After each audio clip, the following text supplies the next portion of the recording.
you're sitting in the cafe, guy comes up and says, hey, I bet you can't make it to Millie's Cafe and back before Shake, Rattle, and Roll plays.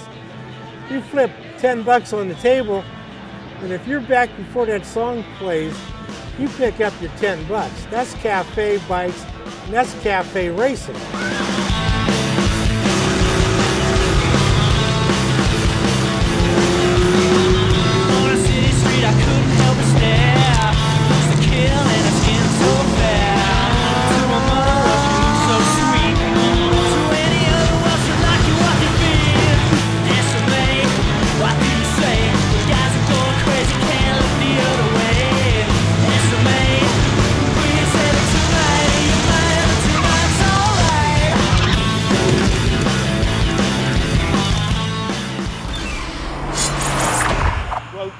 In the 60s, like the Ace Cafe that you mentioned was one of the places around London where you would race from one cafe to another.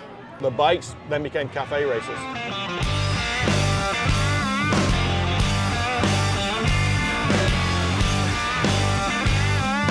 Taking a standard motorcycle kind of out of the factory and customizing it to make it faster, so stripping off as much metal as you can, making it streamlined, maybe adding a bit more power, a bit more control, better suspension. The frame's sitting higher off the ground, the pipes are higher off the ground so you can lean that sucker over. Solo seat, nice tank that you can lay over, get close to the bars. The grips are usually going to be lower than the tank.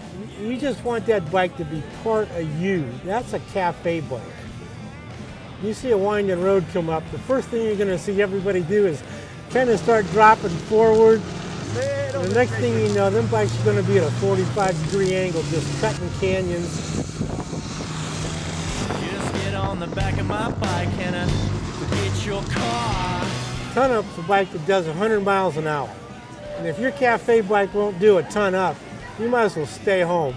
See, custom cars and hot rods, and yeah, they're cool, but riding a bike, well, if you ride a bike, you know what it is. It's riding a bike. You have to do it to know what it is.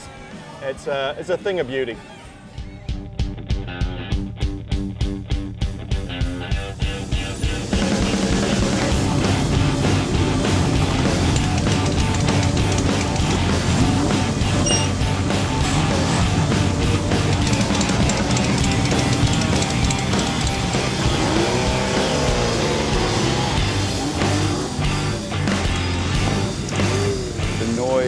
The feeling of the motorcycle, it is overwhelming at first, but once you settle into it and once you're in motion, there's this calm that comes over you, and it does become this sort of simple, mind-numbing experience. You cut out everything, all the chaos that's going on in your life. Obviously no cell phones, no televisions, just you and the bike. I think too many people think about why they're riding rather than just getting into it, and I think if you're thinking too much, you'll end up crashing. It is therapeutic, and there's an old saying that you never see a motorbike out the front of a psychiatrist's office, and the reason is because your therapy is always on a motorbike. As a teenager, I'd ride from one end of England to the other. We'd go like 500–600 miles just because we could. It's that freedom thing. You get on your bike and you just ride. And you see where you turn up.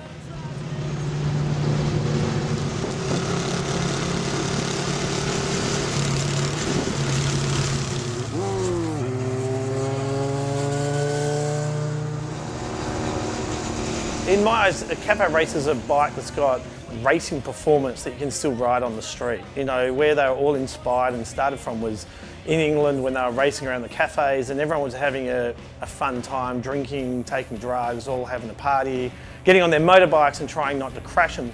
So what they did is they built a motorbike that could ride as fast as their lives were.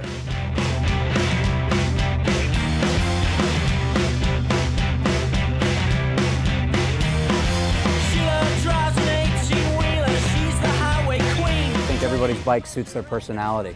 You know, some stock, some super custom. Bikes tell a lot about people. I love the streamlining of a cafe racer. To me, they're so sporty and so unobstructed, and they're so simple and clean. I like bikes that have their own personality and class. I actually like them a touch dirty as well. I mean, I love beautiful bikes, I love them vintage, but cafes I think should be just a little touch dirty in recognition of the ton up and the old Ace Cafe style. Chicks dig it.